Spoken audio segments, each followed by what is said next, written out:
Deacon Harold Burke-Sivers, as we continue our journey into our returning to the sacred, I had a thought that Isaiah prophesies in chapter 5, verse 20, that there would be a time when good will be called evil and evil will be called good. And I was thinking about that I think maybe everyone has maybe said that during the course of humanity, that maybe things were better when they were younger. Maybe things are just always getting worse. But uh, I guess the benefit of growing in age is that you can kind of see that. You can say you can make those distinctions. You can say that, well, things were different at this time versus it is now. And so when I look at now and I see that some things are taken to be normal behaviors, things that we just knew were just objectively evil, just maybe 10, 20, 30 years ago. I was wondering, do you see that same thing? And what commentary can we make about what's happened in the world, or what's happened in the church, what's happened in families and society that has us at this point that even Isaiah talked about? Yeah, so this is nothing new. What's going on now? I mean, think about what St. Paul said. He talked about this crooked and depraved generation, and even our Lord Jesus Christ in Mark's gospel talked about this adulterous and sinful generation. They could have been talking about right now, you know. So the problem is today, I think, David, is that the more we've gotten away from God, the more confusion has come into the church, because that's what the devil does. He's there to bring confusion and doubt into the minds of the faithful and of believers. We saw this in Genesis 3. He lied to Eve, and both Adam and Eve, and he said, "You will be like God. You don't need God. You're your own God." And the more that we've done that in our culture, the further we've gotten away from the Lord. Now, you said there were things that were considered objectively evil, intrinsically evil 10, 20, 30 years ago. Well, guess what? They're still intrinsically and objectively evil. That hasn't changed. What's changed is the culture. And when I was reflecting on this, I was thinking about some amazing parallels between what's going on now and what happened during the Babylonian exile. So remember uh, uh, in talking about in Daniel chapter 1, it says that King Nebuchadnezzar came in, and he invaded Judah and took King Jehoiakim, and the Israelites became slaves. Right? He besieged it; they became slaves. Now, why did God do that? Think about it. The Israelites were the chosen people. They're the ones chosen by God to be the witness and example of covenant relationship with the Lord, to be that example to the rest of the pagan generations around them. They were supposed to. So the Lord chose Israel, and Israel was to show the rest of the nations this is what relationship with the Lord looks like. But instead, what happened? They began to adopt the ways and the thinkings of the pagan nations around them. They became too comfortable and too friendly with the pagan cultures, and they began to adapt pagan ways of thinking and pagan ways of life. Well, guess what, David? The same thing is happening today. We Catholics have become too comfortable and too friendly with the pagan cultures around us. We've adopted secular ways of thinking and living. And so basically, God is saying, look, if you don't want to place yourselves under my loving care, you want to turn toward pagan idols, fine, go ahead.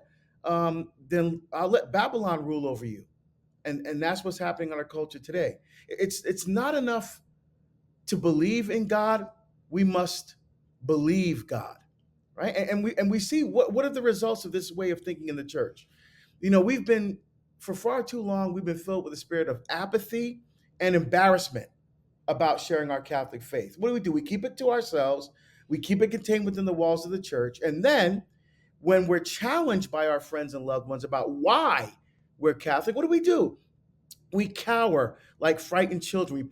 We pull the blankets up over our head because we're afraid of the dark. And then we wonder why 69% of Catholics don't believe that Jesus Christ is present, body, blood, soul, and divinity in the Eucharist before the pandemic. So that means it's got to be worse now. When the culture tries to shove subjective truth down our throats, what do? We worry about being politically correct. We worry about people's feelings. And then we wonder why more than half of the people that come into the church through RCIA leave after 5 years. When unborn children are slaughtered and marriage and gender are so-called redefined, it's kind of like upside down day. We used to do that with the kids when they were smaller, right? Like have breakfast for dinner and that kind of stuff. It was like backwards day. Well, that's what's happening in our culture now. And then we wonder why the median age when a young person makes an intentional conscious decision, I am no longer Catholic, is 13 years old. So they've effectively left the faith before they even left their parents' house. That's where we are today. And so again, the more we turn away from God, the more we place ourselves under the rule of the culture, the more confusion and separation, division we find even within our own church. When the children of Israel knew that Moses went up to the mountain, all right, I think they had a sense that something sacred was going on there. They had every reason to believe that this is something's going on. The same God to deliver them, provided for them, is now calling the person who led them up. And at the same time, they seem to want to be, so this is sacred going, something sacred is going on around them. Yet they choose a golden calf. Is that what we're talking about? Yeah, see, what happened was now how long was he gone? He was gone 40 days. Right? That number 40 shows up a lot in the scriptures, right? 40 days and 40 nights in the ark with Noah, Israel wandering 40 years in the desert, Isaiah,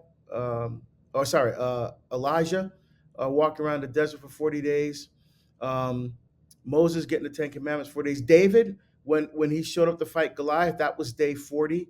Jesus, before he starts his public ministry, 40 days in the desert. That number 40 for the Israelites is the number of gestational weeks in a pregnancy. It represented a time of trial and testing and waiting. Because after 40 days, weeks, months, years, God is going to do something. The problem is Israel was impatient. He was gone. He was gone too long. See, sometimes we just have to wait on the Lord. All of us are frustrated what's going on in our world today, and quite frankly, even in our church. Look what's going on with the German bishops and the synod and all this stuff. And sometimes it's easy just to get cynical, to be impatient, but we have to wait on the Lord. Why? God works in His time, and God's timing is always perfect. It's not our time. But we have to wait and trust in the providence and in the goodness of God. In the meantime, we have to pray, we have to fast, we have to remain faithful to the teachings of the church, no matter what is going on around us. Even when there's confusion in the church, we have the catechism, right? We have the scriptures.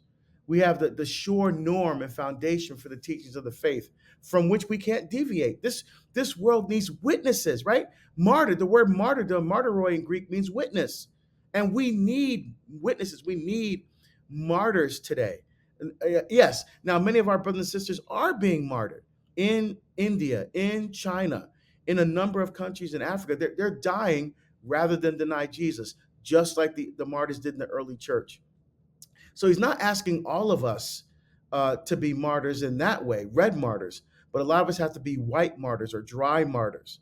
We have to put up with the persecution that's happening in our culture today. Um, David, I spoke at a Catholic school last year, and I was fooled. I went into Catholic school, so I was supposed to preach at the mass, which I did. And this was a talk to middle school students. So I went to mass, and I noticed that during communion, most of the teachers did not receive communion. So I thought, I thought at first, okay, well maybe there wasn't time for confession first before mass or something like that. And then afterward, I gave the talk to the kids, and the look on the kids' face were like their eyes were wide open, their mouths were open. I'm like, oh boy, they've never heard truth before. you know. And then after the talk, the kids were all clapping, like, "When are you coming back?" But there was some. I got some emails from some of the teachers and some of the parents that were there, were some of the most degrading, disrespectful correspondence I've ever seen in over 20 years as a deacon.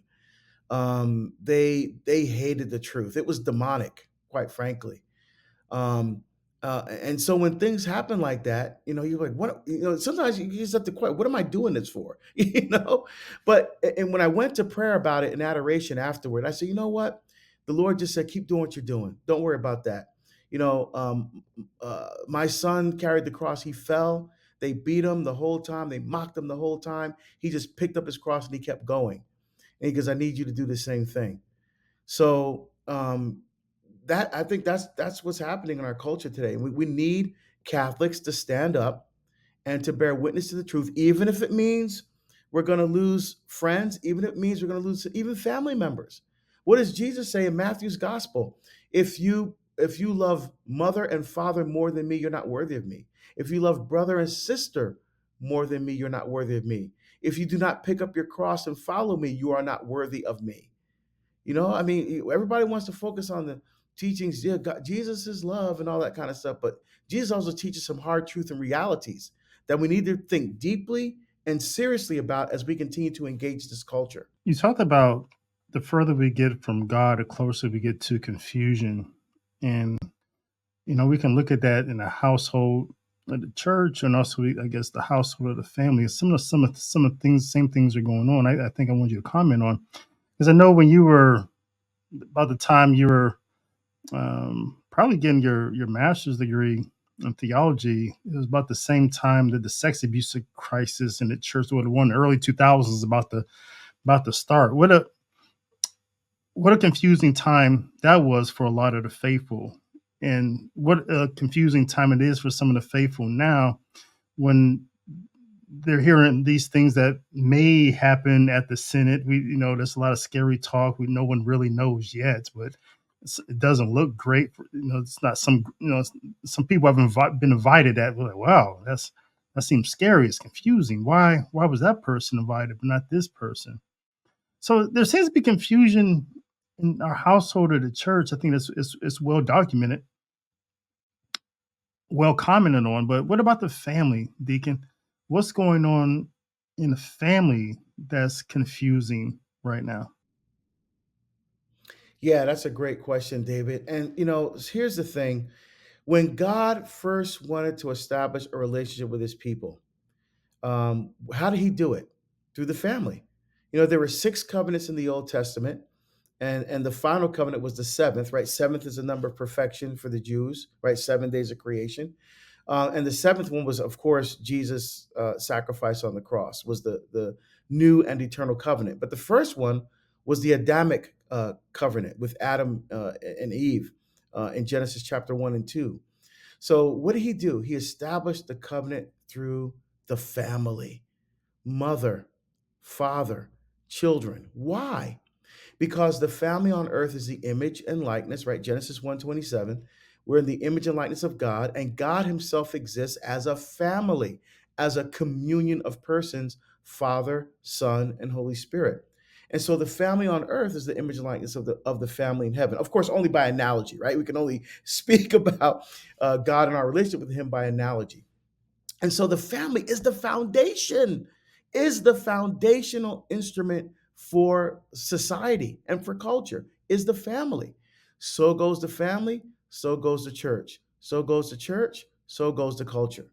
So what we need to do is we need to take some steps back. We need to go back to Genesis 1 and 2 and really imbibe a biblical worldview of what it means to be a family. God said male and female, He created them, right? The woman in Genesis 1 and Genesis 2 narrative, the woman comes from the side, just like the church is born from the side of Christ on the cross. The woman comes from the side of Adam in creation. And the love between the two of them generates a third, right? Children so parents give love, life, intimacy, and communion to each other in that beautiful, sacrificial, conjugal act, in a sense, which is a Eucharistic act of communion. because the deepest form of intimacy we can have with God on earth is the Eucharist, uniting His body with ours. Is the deepest form of intimacy we have with God this side of heaven. Now, in Genesis, of course, there's no Eucharist, there's no Christ, right? But the conjugal act, it says, therefore, a man leaves his father and mother and cleaves to his wife, and they become one flesh, right? So the deepest one flesh union is the Eucharist. But in Genesis 2, the one flesh union is the conjugal act. So we can say, uh, in a sense, right? In a sense, that the conjugal act is a Eucharistic act of communion. That means that that beautiful conjugal act is sacred and it's holy because it's a participation in the life-giving power of God.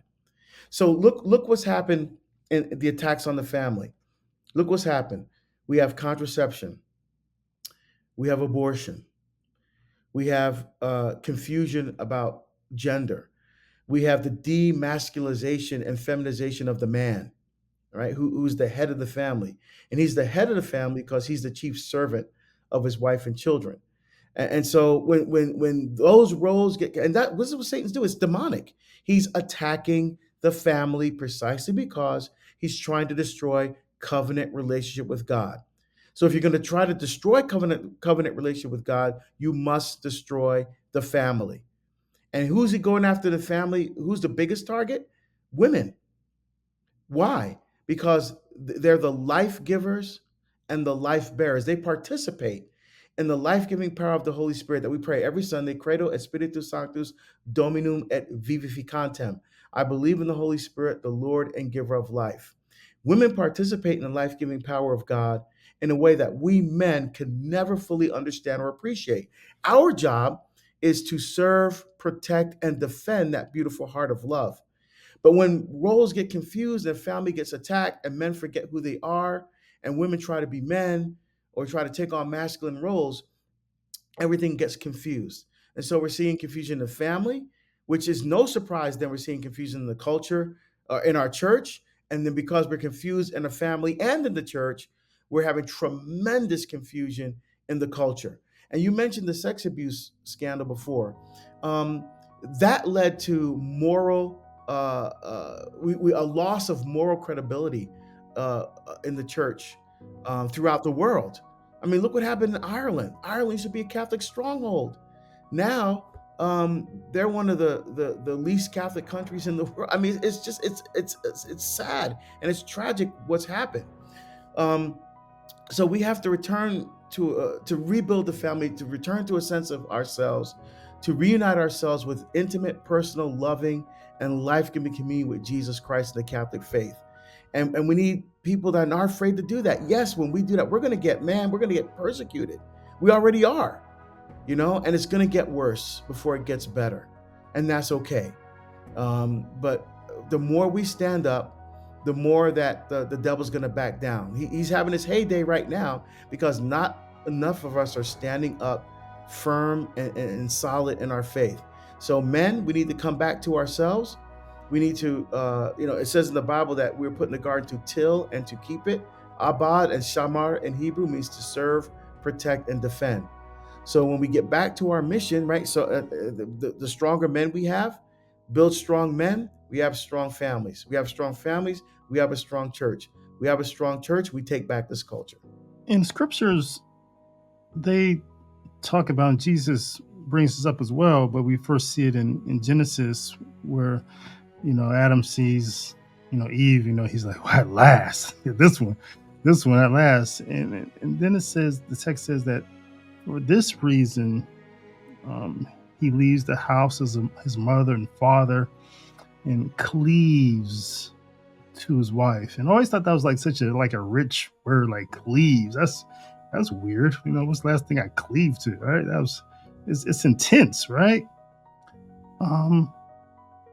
And I was wondering if you could dig more into what you were speaking about the role of men in the family in that regard, like this intensity that a man should have for his beloved. Like I don't know. It's I'm only 51, but I look around and just from observing, right? It's just I wonder is that that intensity there, like it should be, the cleaving to the wife, just this holy jealousy. Like, God says, have no other gods before me. I'm a jealous God. It's this desire to want to be everything. Just a sacrificial love, this cleaving. Can you talk about that? Like, what's some attacks that's going on? What are some of the struggles that men have? There's pornography out there. All these things that's coming at men that may be blocking them from just that intensity that he should have for his wife. Yeah, a great question. So, in that verse in Genesis 2, it says, man cleaves, and it's actually the word is dalbak in Hebrew. It means to pursue as to overtake. So, literally, what it says is, a man leaves his father and mother and pursues his wife. And the idea there is that when he reaches her, he puts her behind him and says, if you want to get to her, you have to come through me. That's the idea there. So remember, it's the fulfillment of his mission and his role as servant, protector, and defender of everything God is entrusting to him in that garden, including his wife. So yes, she's his equal. She comes from his side. Selah in Hebrew means side. So yes, she's equal in dignity before God. There's no question about it. But his job is to protect and defend the very heart of love. And the problem is in Genesis 3, when Satan comes into the family and he goes after the woman first, right? Why? He's the author of death. So he goes after the one who gives life. He stood there and said and did nothing while Satan destroyed his family. He said and did nothing. The problem is, David, today we have so many men who are also doing nothing while Satan is undermining our spirituality as men and our families right from under us. And look what does it, First Peter say? The devil is like a roaring lion prowling about, waiting to pounce on someone. And what does he attack? The heart, the mind, and the soul. Right. So how does he attack the heart? Right. If we look in First Samuel 16, we see the call of David. And so when Samuel goes to the house to anoint the new king of Israel, uh, Jesse lines up 7 of his 8 sons. Eliab, Abinadab, Shammah, but not David, because David's just a kid. He's a shepherd out there with the sheep. So the Lord, Samuel goes to the first son, Eliab. He goes to pour the oil of anointing. The Lord says, no, not him. And so when Samuel said, what's going on? What does the Lord say? Do not look on the height of his appearance or his stature, because I've rejected him, because the Lord sees not as man sees. Man looks at the outward appearance, the Lord looks on the heart, right? The heart is the seat of the will. The heart is the place where your desire for God lives inside of you. Because for the Israelites, they attributed different bodily functions to different functions of the spiritual life. So the stomach was the source of life. The right arm was a sign of strength. The heart was the seat of the will, the place where your desire for God lives inside of you. The liver was the center of emotion, right? I mean, so what does he attack? He attacks the heart. He attacks a man's heart, right? And so how does he attack the heart? Destroy his ability to be able to protect and defend his wife. Contraception, the separation of life, love, intimacy, and communion. Pornography. I mean, it literally destroys a man's heart. I have letters from men, even young men, as young as 22, 23 years old, saying that they no longer desire to have intimacy with a real person because all they want now is the porn. And it's and they're both. It's funny. Two different men from two different parts of the world sent me letters, emails, and they both said we don't know how to love. We don't know how to love. Contraception, porn, and what did they? And what did those both fuel? Human trafficking, a multi-billion-dollar industry. And speaking of that, look at the pushback on the movie. Now you would think that people would be glad to have a movie that goes against human trafficking, but there's this pushback from people that don't. I'm like, are you? This is ridiculous. This is ridiculous. So he's attacking the heart. Then he also attacks the mind. Right? You're not really a man. is not a real man. A man is like what the Gillette commercials, the best a man can get. They lowered the bar mentally for men. You don't have to be smart. You don't have to be intelligent. You just, look at the way we're portrayed on television. We're idiots, buffoons. Look at situation comedies, Disney, television, whatever. I mean, I watch that crap anyway, but if you look at how we're portrayed, we're idiots. No one takes us seriously. They have all these women looking at how we're portrayed on television and they settle for less. Well, as long as he doesn't hit me, it's like, no, you need a man who's going to take you to heaven. That's what you want. A man who's willing to literally die and give his life for you. That's what you want. The heart, the mind, and the soul, right? So men don't go to church. Why? Because football's on Sunday. There's all these other things going on besides their spirit. They never pray with their spouses, and they wonder why their sex life sucks, why their marriage is horrible. I mean, so again, the devil attacks the heart, the mind, and the soul. So when you're weak in all three areas, you're going to have weak men. And those weak men, David, are not just in families, they're also priests. Priests are men who are husbands of families in the parish. Those same weak men who are husbands in the domestic church are also those same weak men who are fathers in the parish, in the of the church of the family of the church. So this is not just something for husbands and fathers. This is also for priests and even for men who are single. So we really have to restore, and that's why I wrote my book, Behold the Man.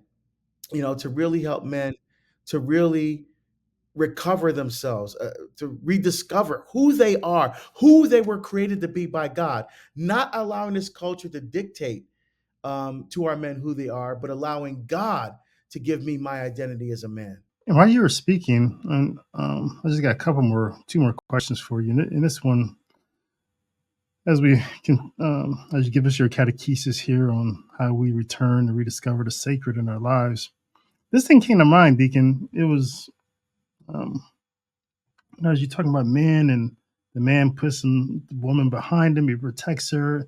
I don't know why, but the Blessed Mother Mary just came to mind.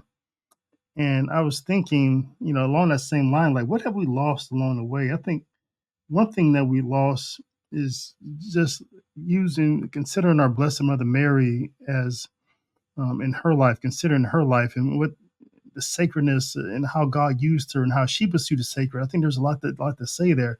And I was so sad the other day. I was speaking to these two Protestant ladies, and I was trying to be patient with them, and try to get into their issues and things like that.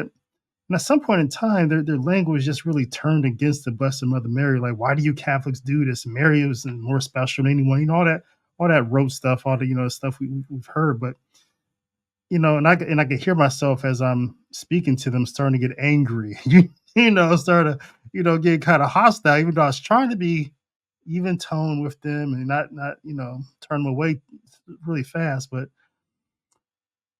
I think I was wondering if you could talk about that, like when we talk about returning to the sacred and we consider our Blessed Mother Mary and everything else that you said so far. Can you give us something, talk about something here that kind of pull these things together for us in context of the Blessed Mother?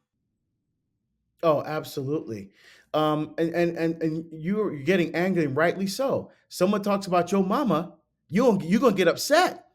I don't blame you. But here's the thing to think about. So many of our Protestant brothers and sisters miss this. Remember we talked about how Satan went after the woman first, right? And the husband was supposed to defend her. He didn't do it. And so the Lord set up right in Genesis 3, that very same chapter, the path for salvation. And he does it in Genesis 3:15, often called the proto-evangelium or the first gospel. It says, I will put enmity between you and the woman, between your seed and her seed. So, first of all, the word enmity there is ebal in Hebrew, which means literally hatred. So literally in Hebrew, if you read it, it says, I will put hatred between you and the woman. Now, I think the translators thought that was too strong of a word, so they put enmity, which means opposition to. Um, so that's the first thing. The second thing is, who is that woman that's being spoken about there in Genesis 3:15? Now, when at first glance you would think, well, that's Eve, because why? There's only one woman, right? There's Adam and Eve and a snake, the devil. That's it. What other woman could they possibly be talking about? But how do we know for 100% sure that that woman is actually not Eve and that it is in fact pointing toward the Blessed Virgin Mary? There's three clues for me. First of all, number one, the punishment involves two people, but God is only talking to one of them. So remember, this is the punishment that's given to the serpent. By the way, the word serpent there is nahash in Hebrew. Nahash. It means monster. So sometimes we think of you see medieval art with this little garden snake wrapped around a tree. No, this is a monster. It's translated like in Isaiah, um, in Ezekiel as Leviathan. You know, it's the same way. So it's a monster. And so this is the punishment for the Nahash, for the serpent. So he says, so the punishment involves two people: this serpent that God is talking to, and this woman. Now, if the woman was Eve, why wouldn't he be talking to both of them when he's issuing the punishment? So, for example, when my twins were younger, like they were like 4, we had a rule: no ball playing in the house. Right? Because often in Oregon in the winter it rains a lot, and so we said you play in the house, do whatever you want, but don't play ball. So I was upstairs and I heard crash, and I run downstairs and the lamp by the television falling over on the ground, broken. There's the twins and there's the ball on the floor. So I look at them. Who did it? They're pointing at each other. He did it. She did it. He did it. She did it. Who would I punish? Both. So in Genesis 3:15, if the punishment involves two people, why is only God talking to the snake? Right? Because when that prophecy comes to fulfillment, between him and the woman, between her seed and his seed, the snake is going to that. Where's that fulfilled? At the foot of the cross. The serpent is the only one that's going to be around to actually see it come to fulfillment. So that's my first clue, that the woman there is not Eve. He's only that it's pointing to Mary. That's the first clue. Second clue, it says the woman, not Eve. It says the woman. Now, if the Jewish people want this, so in Semitic languages like Hebrew and Aramaic, there are no superlative words. So they don't have words like the greatest, the best, the most. So what they have to do is they have to do one of two things. They add a prepositional phrase. So for example, in First Timothy or Book of Revelation, Jesus Christ is King of kings and Lord of lords. Or even in the Magnificat, blessed among women, right? So and that means you're the most blessed of all women. Or they said something 3 times, right? So we steal that at Mass, right? The Sanctus, holy, holy, holy. So let's count. Number one, at the wedding feast of Cana, they ran out of wine, and Mary goes to Jesus and says, Son, they have no wine. And Jesus says, Woman, what is this between you and me? Now, at first, that sounds disrespectful. Hey, once say, hey, mom, or something like this, woman. Now, if you look at that in context, like if my wife says to my son, Benjamin, clean your room, and Benjamin says, woman, what is this between you? Ooh, man, he's in trouble, right? He's in, but that's not what's going on here. What's going on here is that the Blessed Mother asked her son to do something supernatural, so he's referring to her by her supernatural name, woman, referring back to Genesis 3:15. Second, the foot of the cross. Who does Jesus give care of his mother to? John. And how does he do it? Woman, here is your son. There, Mary is the archetype for the church. What Jesus is doing, he's giving care of the church to the apostles and symbolized by giving care of Mary to John. Again, refers to her as the woman. The third one, most obvious one, even Protestants can't argue with you on this one. Revelation 12:1. The woman with the crown of 12 stars around her head, clothed with the sun, the moon under her feet, who's pregnant. Oh, come on now. That's Mary. So how many times? Woman, woman, woman, 3 times. That's my second clue. Third clue and biggest clue. Put enmity between your seed and her seed. Now, Who provides the seed in the relationship? The man. But clearly in Hebrew it says her seed. I only know one woman who gave a complete and perfect human nature to her child without the assistance of the seed of a man. And that was, you guessed it, Mary, right? So clearly there, and why is God setting it up like that? What he's showing the devil is this: you used a woman as a vehicle to bring sin into the world. I'm going to use the most blessed of all women as a vehicle to bring salvation into the world. You went through the heart of love, to bring in death. I'm going to use the immaculate heart of Mary as a vehicle to bring life into the world.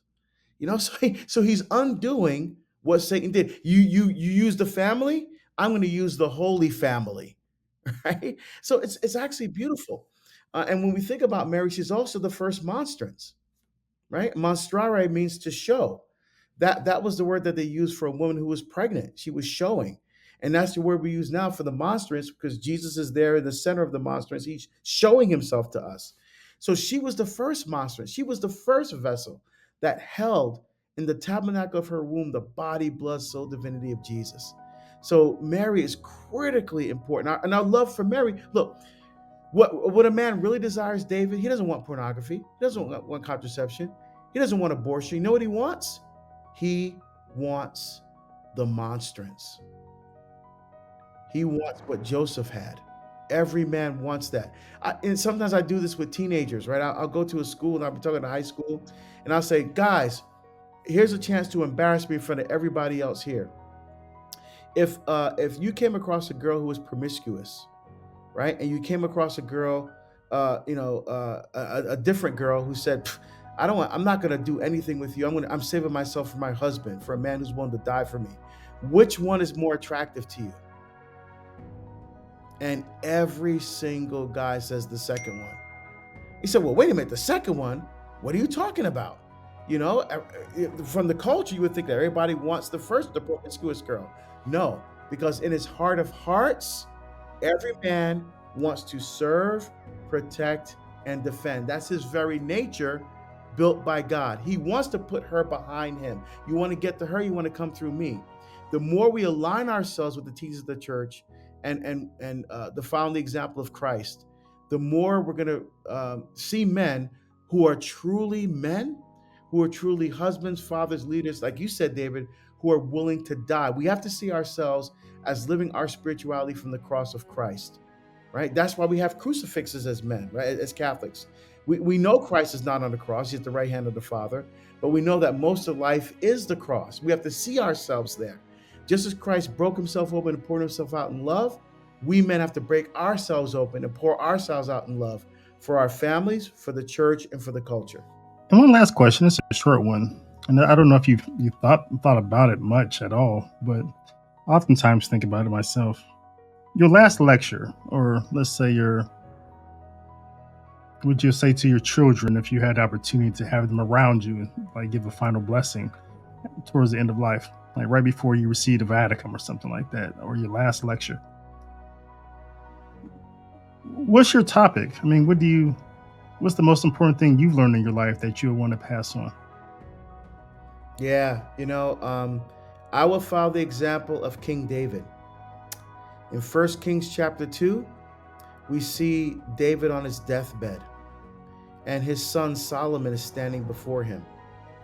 And he's giving his last instruction to his son. So he says, be strong. He goes, I'm about to go the way of all the earth. Be strong and show yourself a man. But he just doesn't say that. He continues. He goes, keep charge of the Lord your God, walking in his ways, keeping his statutes, his commandments, his ordinances, right? So that as is given to us in the law of Moses, so that you may never fail.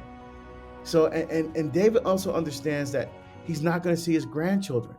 So he knows that this message is not just for you, for his son standing in front of him. It's also for his sons and his sons after that and his sons after that. He says, if you keep charge, if you do these things that I'm telling you, there will not fail you a man on the throne of Israel. So my last instruction to my kids would be like David. Follow the ways of the Lord. Follow his holy Catholic Church. Follow the teachings. No matter what is going on around you, you stay close to the Lord. You stay close to the church. You stay close to the catechism. You stay close to the scriptures. 1 John 4:16 says, God is love. And he who lives in love lives in God, and God lives in him. And a few verses later, in verse 19, it says, perfect love casts out all fear. The word teleos there, or talmim in Hebrew for perfect, doesn't mean without fault or error, right? Because nobody can do that. It means mature, whole, and complete. So I will want my children to be mature, whole, and complete in their walk with God, to always follow the teachings and the ways of the church, no matter what is going on around them, all the distractions, all the contradictions, even within the church herself. Even if they see contradictions within the church herself. You know, my book on Catholic response to racism is about to come out pretty soon. And in that, you see the contradiction. You see, even though the Vatican said over and over again, Pope after Pope says slavery is evil, it's sinful, don't do it.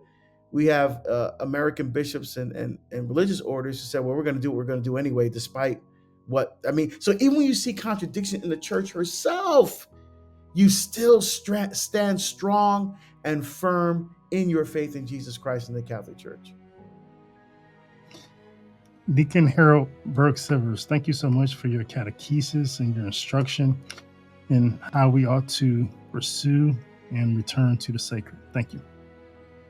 You're most welcome, David. Thank you for having me.